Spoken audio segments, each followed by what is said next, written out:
Olá, ouvintes do canal Mesa de Debates. Vai começar aqui mais uma entrevista, né?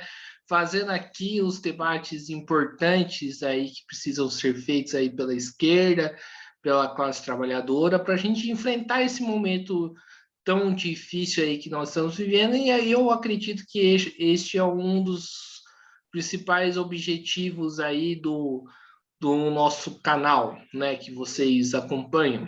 Então, né, hoje, né, nessa parte aí de tarde aqui, às 5h30 da tarde do dia 4/3, né, a minha convidada aqui é a Justina, né, a dona Justina do Movimento Mulheres Camponesas, né, para a gente falar um pouco aí do movimento, né, da situação do campo e da vida da mulher do campo. Então, antes da gente começar, Justina, por favor, se apresente. Boa tarde a todos, a todas, a todos que estão conosco neste momento.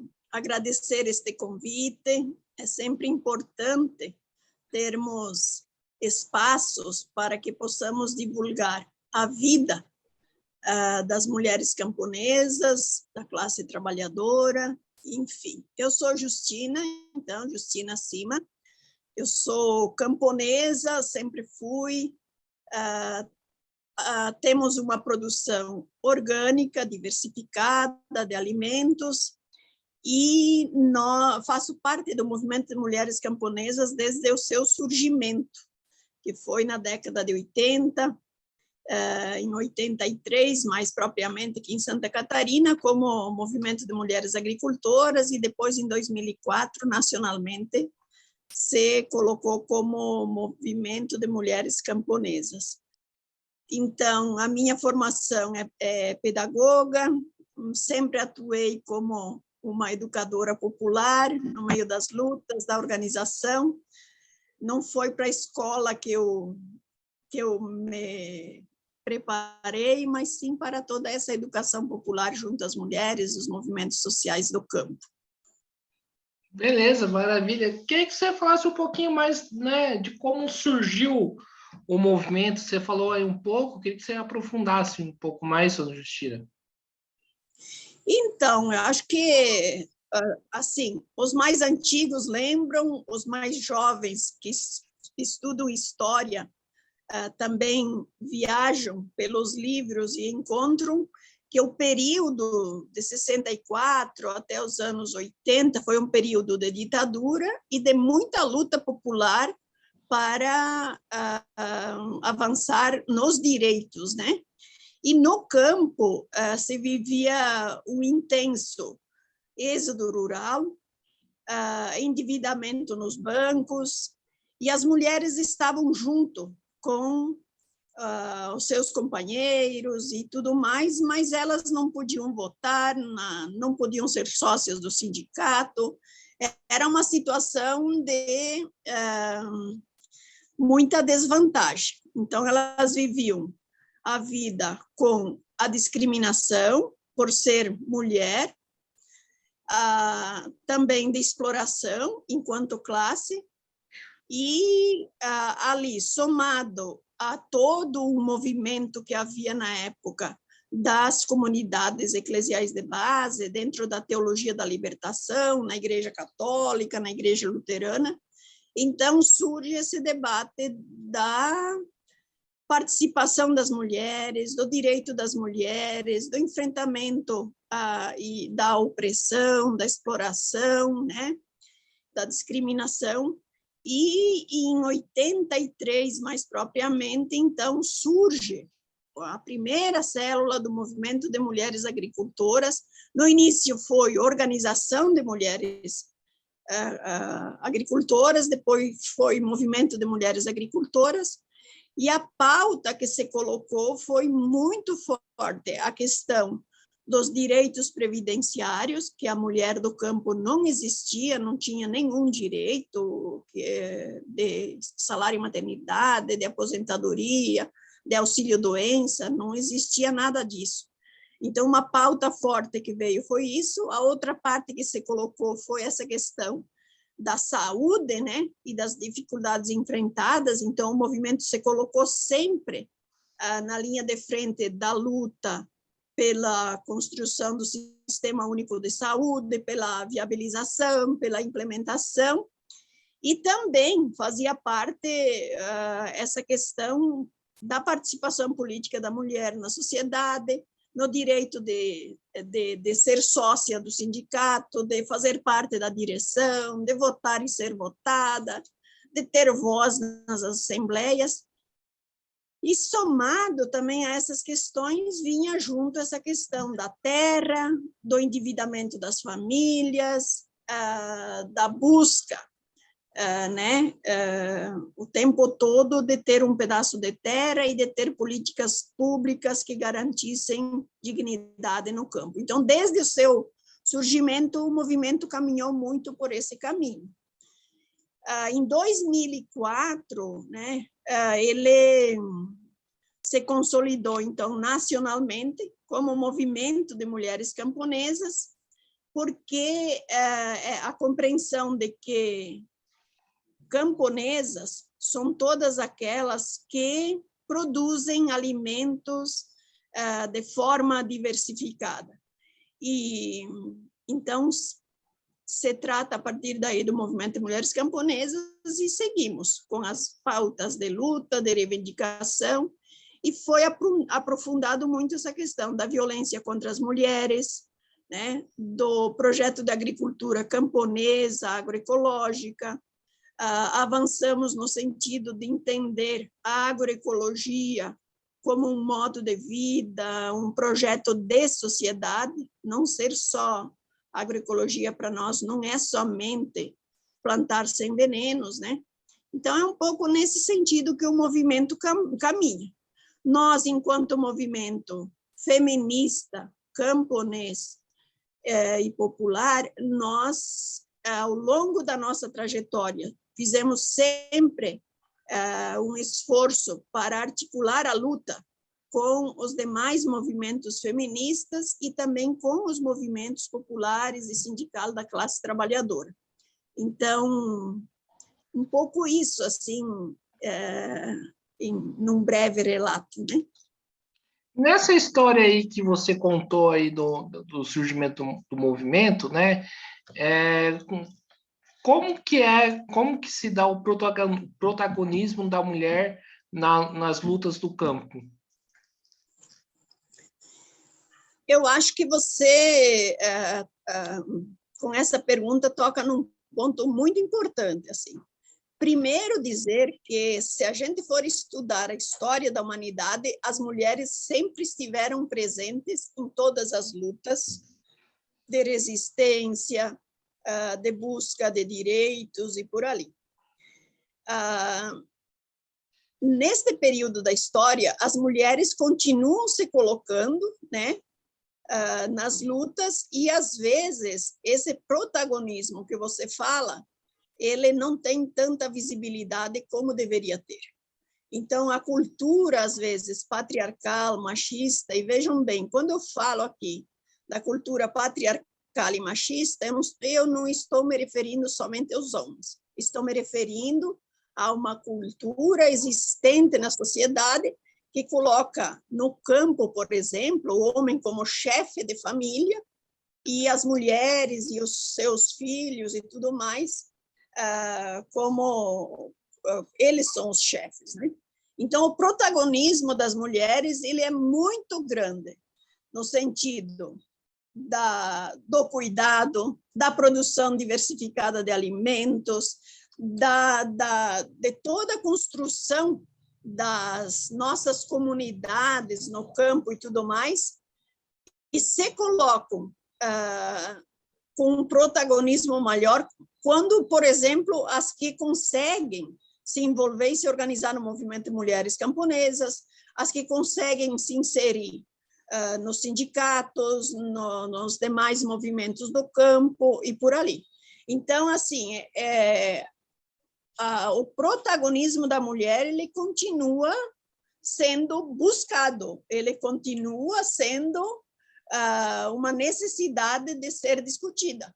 porque continuamos, né, a trajetória, tendo que fazer o debate das novas relações de gênero, da participação política da mulher na sociedade, da igualdade de direitos, da dignidade das mulheres, do fim da violência contra as mulheres. E no último período, eu quero te dizer que daí nós vivemos, né, no cenário nacional, um período de muita, como é que eu vou dizer, de muitos retrocessos, né?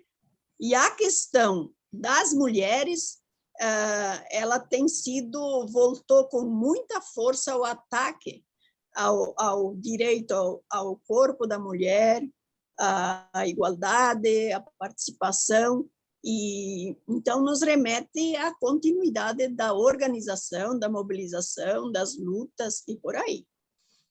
Sim, e qual que é o trabalho que vocês têm, né, com os companheiros homens a respeito da questão do machismo? Qual que é o debate que vocês fazem?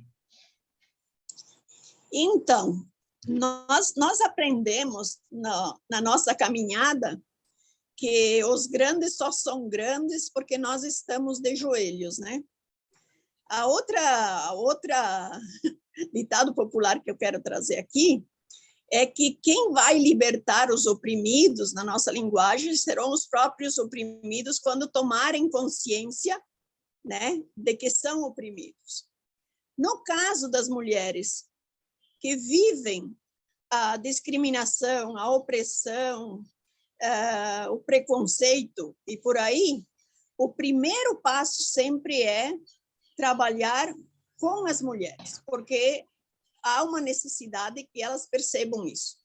A partir do momento que as mulheres vão se encontrando e se sentindo como um ser que está sendo violado, que está sendo discriminado e tudo mais, ela vai nos seus espaços fazendo debate, e a transformação das mulheres, ela vai transformando junto muitos homens também. Então, o nosso trabalho, centralmente, enquanto movimento autônomo, é justamente fazer a formação, a organização, a capacitação das mulheres. O nosso foco central, como sendo um movimento autônomo de mulheres, é trabalhando nessa lógica. Aí, na nossa articulação, enquanto movimento, sendo parte da Via Campesina, por exemplo, né, que fazem parte outros movimentos, ou então fazendo parte de toda uma articulação dos movimentos do campo, que inclui também o movimento sindical rural, é neste espaço que a gente, no debate geral, né, vai construindo, então, toda esse debate e tentando avançar nas novas relações de gênero e o enfrentamento ao patriarcado e ao machismo. Um outro espaço que nós queremos destacar é todo o debate que a gente vem fazendo também nas escolas, nas universidades, oferecendo elaborações, materiais que fazem esse debate e que aprofundam esse tema. Então, a nossa contribuição ela vai muito nesse sentido. E nem sempre o movimento de mulheres camponesas, como um movimento autônomo de mulheres, ele foi entendido. Sempre vem a pergunta, como vocês trabalham com os homens, né?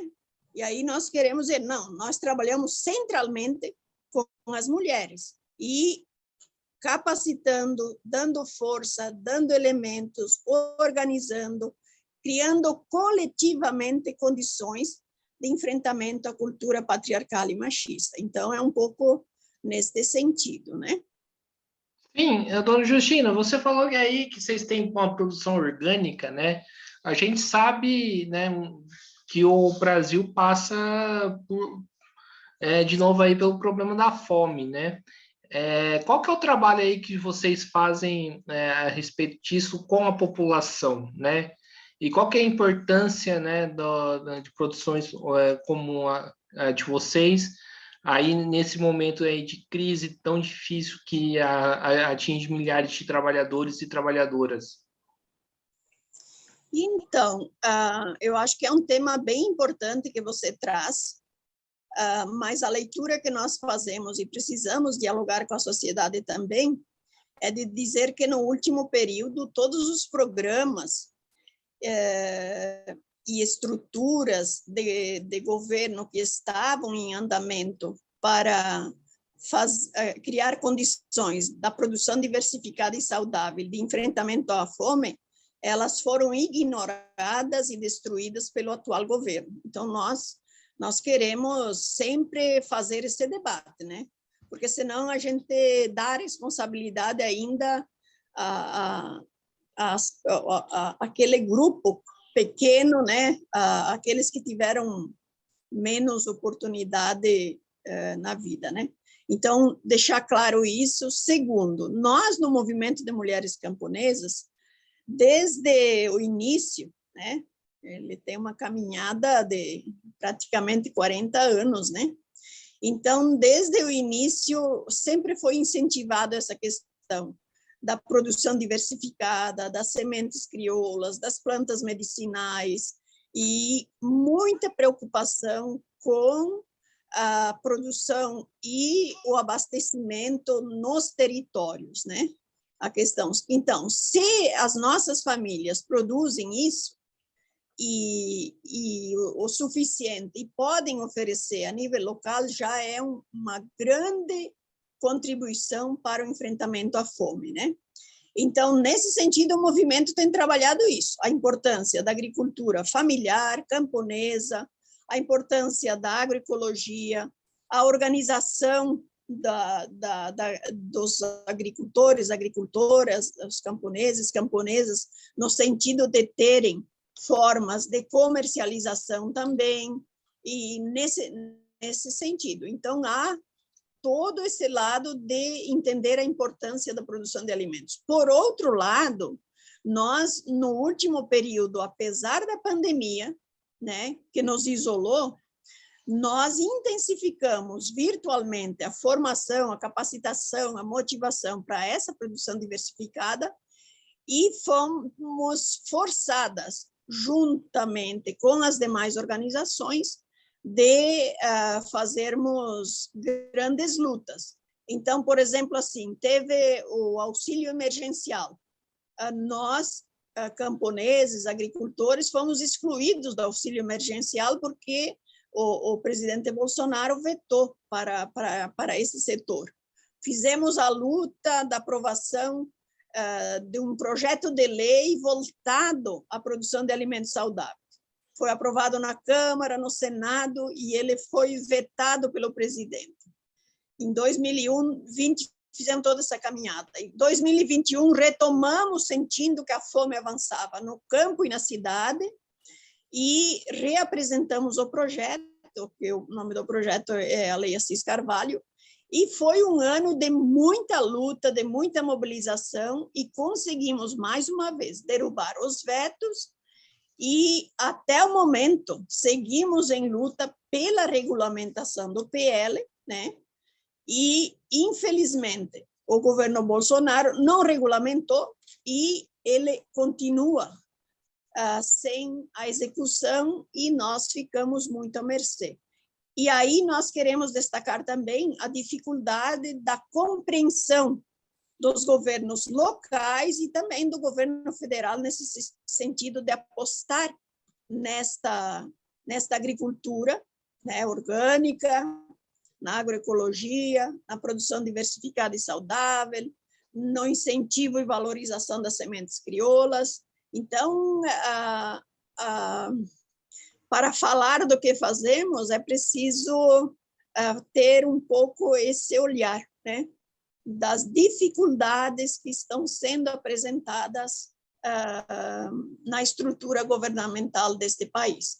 E a outra questão, no último período também, né, porque a fome tem aumentado tanto e a dificuldade de oferecer alimentação suficiente, ela também vem carregada da questão dos problemas climáticos que, na nossa avaliação, estão sendo provocados justamente pela destruição ambiental, pela devastação e pela lógica do grande agronegócio que não mede as consequências e o que vem fazendo nesse sentido. Então, também tivemos na região sul do país grandes secas, né, nos últimos períodos, e nas demais regiões enchentes. Então, vejam bem, a questão climática ela tem afetado intensamente as nossas produções no último período. E nós seguimos, então, em luta, em mobilização e sempre trabalhando para que consigamos continuar motivando, criando condições e para que a produção de alimento esteja no lugar de destaque que ela merece, né? Sim, perante isso tudo que você falou, né, eu queria que você omitisse uma opinião, uma avaliação aí do atual governo. Então, na nossa avaliação, inclusive, eu gostaria de destacar que estamos iniciando o mês de março, de 7 a 14 iniciamos a jornada do 8 de março, e nacionalmente os movimentos feministas, os movimentos da classe trabalhadora estão numa grande articulação para o 8 de março trabalhar o tema pela vida das mulheres, Bolsonaro nunca mais. E por que nós afirmamos isso? Porque, na verdade, a gente viu um governo desastroso, um governo genocida, onde, desde o início do governo, as suas ações elas foram sempre muito voltadas ao incentivo da violência. Então, o armamento, outras grandes questões nesse sentido. A outra questão é que a sua forma de governo, com a pandemia, ela se agravou, porque aí a sua forma genocida de governo, ela apostou contra a ciência, contra a vacina, demorou muito para a luta poder focar no sentido de forçar a implementação dessas medidas, ridicularizou a pandemia, o uso de máscaras, a vacina, enfim. Então, para nós temos uma avaliação assim que é de uma preocupação imensa, porque somado àquilo que eu falei antes, a destruição de políticas voltadas ao povo mais vulnerável. Se a gente for ver nesse momento o desemprego, se a gente for ver o aumento da fome e da miséria, se for ver o aumento de moradores de rua e a falta de poder estar numa habitação, é algo espantoso. Então, a nossa avaliação é de que esse governo não poderia continuar de forma alguma, e nós nos somamos nacionalmente a todo o movimento de fazer esse debate. Nós somos contra o machismo, contra o racismo, contra a homofobia e contra a fome. Nós queremos um país que tenha um governo que se esforce no sentido de criar condições para o seu povo. E o que nós vemos é algo espantoso, é algo doloroso com o atual governo. Então, na nossa posição é que o Brasil precisa de um outro governo que leve em conta centralmente a vida do povo e os direitos de toda a sociedade. Ô, Justina, você toca aí no assunto que eu acredito que seja bastante delicado aí para a questão do campo, né? Que você falou da questão do armamento, que é a questão da violência aí no campo. Primeiramente, como que vocês lidam com esse problema e como que está essa situação da violência do campo hoje, né? Principalmente com o governo do Bolsonaro? Então, eu acho que para nós, mulheres camponesas, nós temos uma dupla preocupação, né? o aumento da violência contra as mulheres, que exatamente é essa leitura que precisamos fazer. Quando temos um governo que incita, que incentiva o uso de armas, que incentiva o machismo, que incentiva a violência contra as mulheres, isso tem um efeito muito forte na sociedade. Então, nesse momento, o aumento da violência contra as mulheres é algo que nos assusta, estamos em luta permanente, né? No sentido de avançar com o debate e com políticas, com estruturas de enfrentamento. Em se tratando no campo, das mulheres do campo, é mais grave ainda, porque nós vivemos isoladas, as nossas casas são distantes umas das outras, e o atendimento no interior, nas comunidades, ele é não é praticamente inexistente. E aí soma com a cultura patriarcal, então, às vezes, sempre se acha uma razão para uma violência praticada contra a mulher.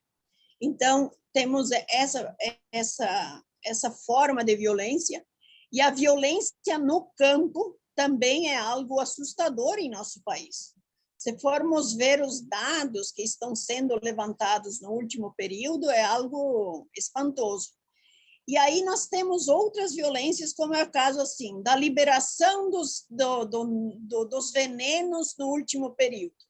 Não sei se você tem acompanhado, se quem está nos acompanhando tem acompanhado, mas em pouco tempo a liberação de venenos de agrotóxico é algo também espantoso. Essa também é uma violência no campo, né?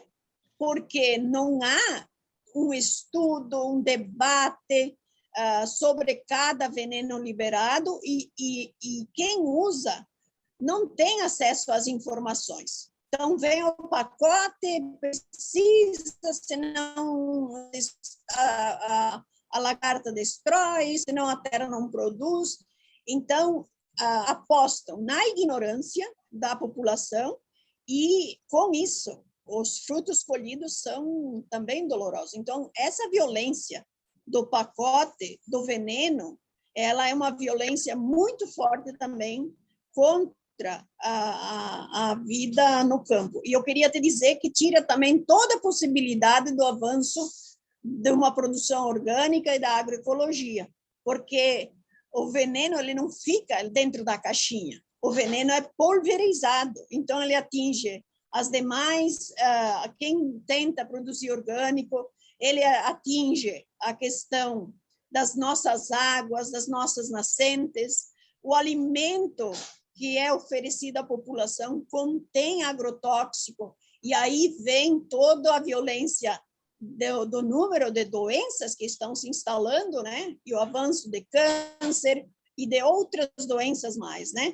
Então, assim, eu acho que para falar da violência no campo, a gente, sendo mulher camponesa, lutando pelo direito das mulheres, a gente tem uma ficha muito extensa de debate, porque são várias formas. Sem contar ainda a violência, né, da questão de não ter muitos que gostariam de trabalhar da terra, continuam não tendo direito à terra, essa é outra violência, e a violência, né, contra os que se organizam e buscam o direito à terra ou estão lutando para se manterem na terra.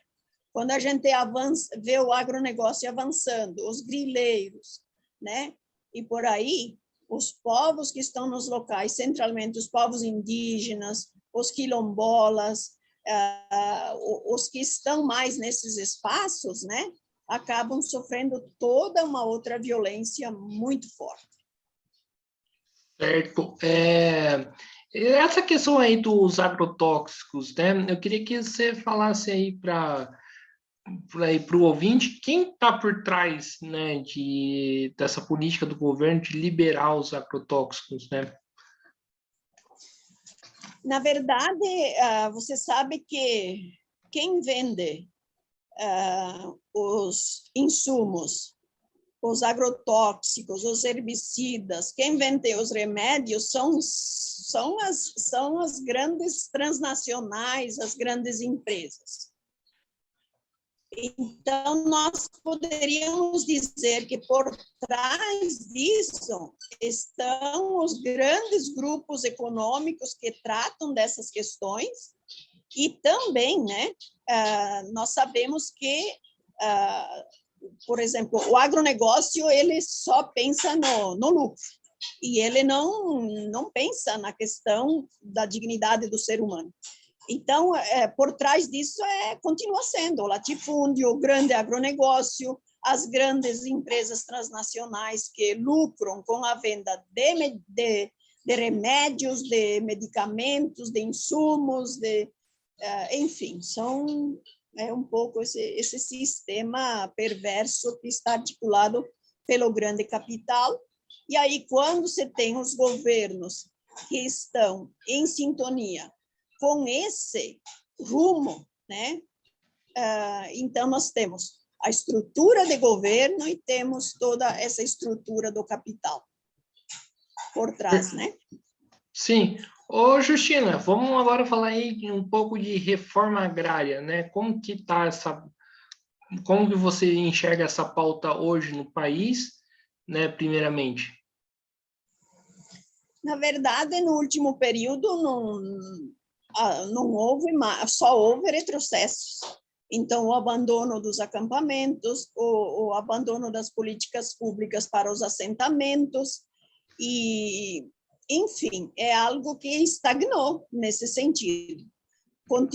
Segue a luta pela terra, dentro dos limites possíveis, continua a luta dos assentamentos para terem mais condições de produção, de industrialização, de venda, da comercialização, mas, como eu falei, por exemplo, assim, foi extinto o MDA, o INCRA e essas estruturas que lidavam e implementavam a política da reforma agrária. Então, ela está completamente estagnada. O que há é uma luta do povo que precisa de terra e há toda essa violência no campo. Então, eu acho que é importante a gente ter presente isso. Por outro lado, a gente tem visto que a solidariedade nesse momento de crise, de fome, de pandemia,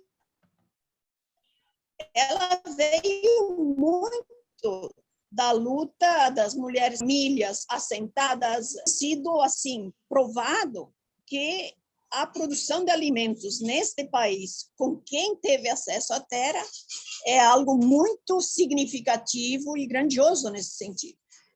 Então, nos dá força, esperança e convicção da continuidade da luta.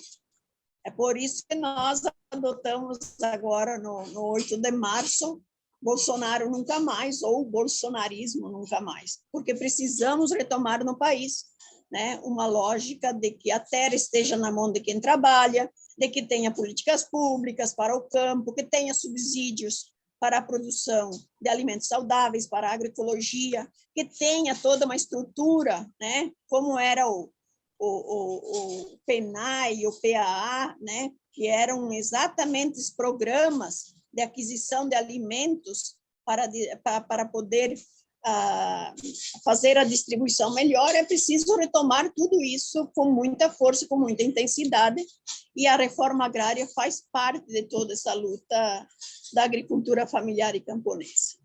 Ô, Justina, eu fiz entrevistas, né, anteriormente com duas pessoas do MST, né, e uma das críticas que essas duas pessoas fazem é que o governo, né, petista falhou nessa questão da reforma agrária. Você concorda com esses companheiros aí que fazem essa avaliação? Eu gostaria de ponderar da seguinte forma: é preciso, né,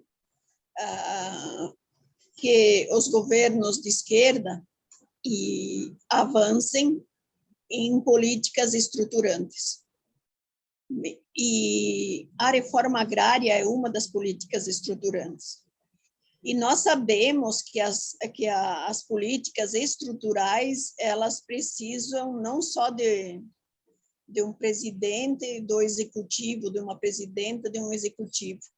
É preciso que a gente tenha uma correlação de forças no poder legislativo, no judiciário, na sociedade, e por aí vai. E talvez, né, aqui a gente tem um ponto de partida importante para fazer esse debate. Qual é a correlação de força que nós tivemos naquele período, né, para que a gente pudesse avançar com as políticas estruturais. E penso que nós, dos movimentos sociais e populares, precisamos avançar nesse sentido, né, de fortalecer a organização popular, e por aí vai, nesse sentido, para que se possa, de fato, garantir a mudança de políticas estruturais para esse país. Então, esse debate ele é bem complexo e ele precisa de muito aprofundamento. E eu quero concordar que o que foi feito não foi o suficiente, mas eu não quero entrar num debate desses sem fazer essa reflexão de correlação de forças, de hegemonia, porque não é só assinar um decreto que a gente vai mudar. Qual é a correlação de forças existentes? Por isso que nós temos um grande desafio, que precisamos fortalecer a organização do povo, das mulheres, dos jovens, fazer o debate daquilo que nós precisamos, conseguir criar uma organização forte de sustentação à nossa pauta de lutas nas mudanças estruturais e por aí vai. Então, um pouco isso. Eu acho bem complexo esse debate, porque aí nós precisamos ter todos esses elementos. E entram outras questões, o papel da grande mídia, os fake news nos tempos de hoje, enfim, um pouco por aí. Ô, Justina, o governo Bolsonaro, né, eu vejo muito esse discurso, ele se esnoba, né, ao dizer que o governo acabou com as ocupações de terra, né? O que você acha dessa afirmação? Eu acho que ele vem... eu acho que ele está sendo sincero nesse sentido, porque essa é a lógica dele. A violência e a destruição das políticas voltadas à questão de fortalecer, né, a agricultura camponesa e familiar. É isso. Então, e é o que ele tem feito.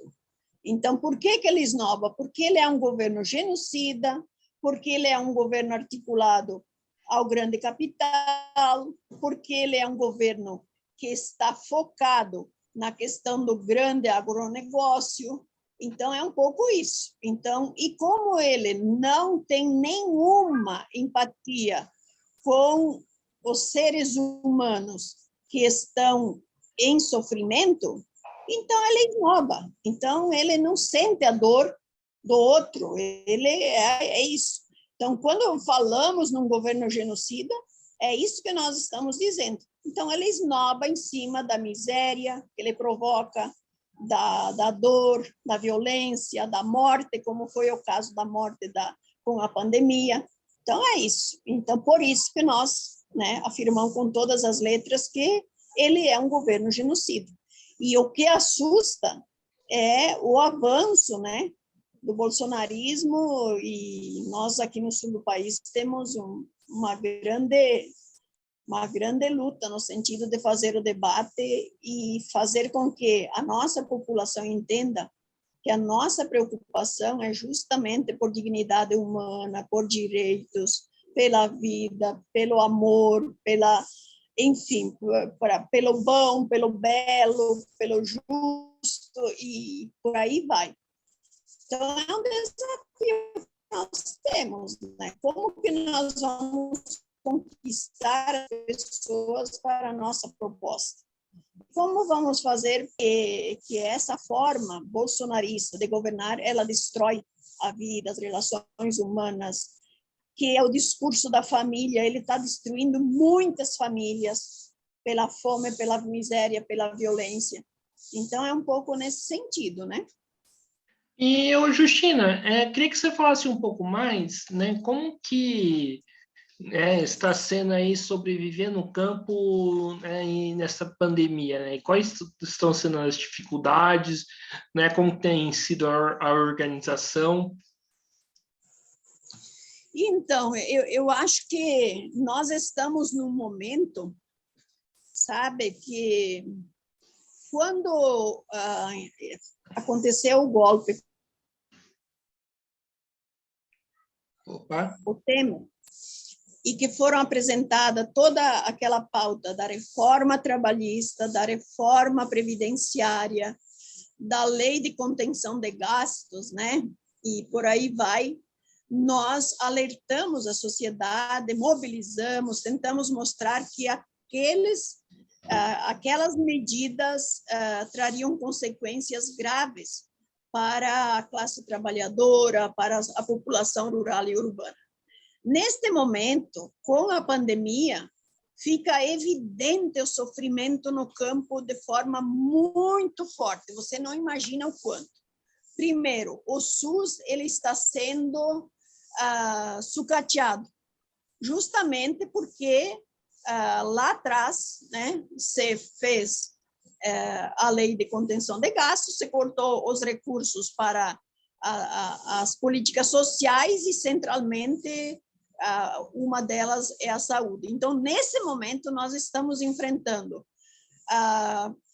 uma foi o número de pessoas que também do campo que foram morrendo com o Covid, mas nas consequências do Covid estamos tendo muitos problemas de saúde que afloraram com quem teve Covid e também os que não tiveram, que foram afetados pela angústia, pelo medo e por aí. E o atendimento na ponta, no campo, ele está muito difícil e a gente sente concretamente na prática a dificuldade do acesso a consultas, a exames, a especialistas, a procedimentos. Então, a gente sente muito isso. Um outro problema é, com a pandemia, né? As consequências que vieram é exatamente que houve um período totalmente diferenciado e que trouxe consigo uma grande crise econômica, política e social. Então, nós no campus vivemos centralmente isso. Se a população urbana tem políticas públicas e não tem, não enfrenta essa crise econômica que está enfrentando, ela tem condições de compra, da produção. Assim. Nesse momento, a gente encontra essas barreiras também, né? A desvalorização do salário mínimo. Se a gente for estudar, é algo espantoso. O desemprego, o alto preço dos alimentos. Então, ao contrário do que às vezes o povo da cidade pensa, isso tudo tem afetado imensamente a nossa vida e a nossa organização na venda da produção.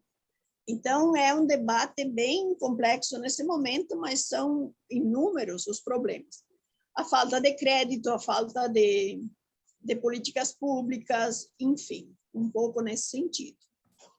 Maravilha, então vamos fechar aí com a nossa entrevista, o papo está muito bom, né? Com a última pergunta, dona Justina, que é em relação, qual que é a relação do movimento aí em Santa Catarina com o governo estadual e os governos municipais? Então, a nossa lógica de organização, ela tem sido muito forte da articulação com os demais movimentos do campo. Então, nós nos articulamos na Via Campesina, nós nos articulamos com o movimento sindical, e desde o início, em todos os governos, a gente sempre, de forma coletiva, tem apresentado a pauta de negociação e tem tentado avançar com aquilo que nós temos necessidade no campo. Mas também em Santa Catarina, a dificuldade ela permanece praticamente a mesma. O que a gente percebe, há um grande investimento mais na agricultura do agronegócio, e os programas oferecidos pelo governo do Estado para a agricultura familiar e camponesa são praticamente inexistentes. Quando você vai na ponta, na implementação, a gente vê que algumas famílias são contempladas, mas que o investimento feito para esse setor agrícola, vamos dizer assim, ele é insuficiente, e nós estamos continuando o debate e por aí. Nos governos municipais, aí a gente segue a mesma lógica, né, de articulação local e por ali, e aí é muito dependendo da realidade de cada município, né? Então, aqui provoca um debate mais... Quando eu trago a questão do SUS, ela é uma questão que está sentindo os efeitos, né, em qualquer prefeitura desse estado. E aonde nós temos administrações que se afinam com o bolsonarismo, a implementação é mais grave, porque não leva em consideração a questão humanitária. Mas, enfim, eu acho que é um pouco nesse sentido. Segue a nossa luta, a nossa pauta, as nossas mobilizações, mas estamos muito carentes de políticas públicas, de subsídios, de incentivo, de organização, de estrutura que nos ajudem na questão da comercialização, e seguimos em organização e em luta, né? Então, um pouco nesse sentido. É isso aí. Então, dona Justina, estamos encerrando aqui mais uma entrevista aí do Mesa de Debates. Quero aqui agradecer a sua participação, gostei bastante, e passo a bola de novo para você fazer as considerações finais. Então, eu agradeço essa oportunidade, esse momento. Nos colocamos à disposição para o debate, e eu queria aproveitar aqui para convidar, para reforçar, incentivar a todas as mulheres trabalhadoras que estão nos assistindo para a participação na jornada do 8 de março, que para nós, das mulheres camponesas, da Via Campesina, é de 8 a 14 de março, mas centralmente convidar para os atos, né, do dia 8 de março, que trará a pauta de reivindicação das mulheres, tanto do campo quanto da cidade, que vai fazer a denúncia das dificuldades, da violência que nós estamos vivendo, e vai ser um momento muito bom. Nós sabemos que tem atos regionais acontecendo no dia 8, em Florianópolis, Joinville, Lages, Chapecó, São Miguel do Oeste, outros acontecem em outros dias, e provavelmente eu não tenho todas as informações de outros atos que estão acontecendo, eu peço desculpas, mas de qualquer forma, eu queria aproveitar esse momento para dizer que os nossos direitos e a nossa dignidade, ela virá da nossa organização, da nossa mobilização, das lutas, e ela virá de forma coletiva.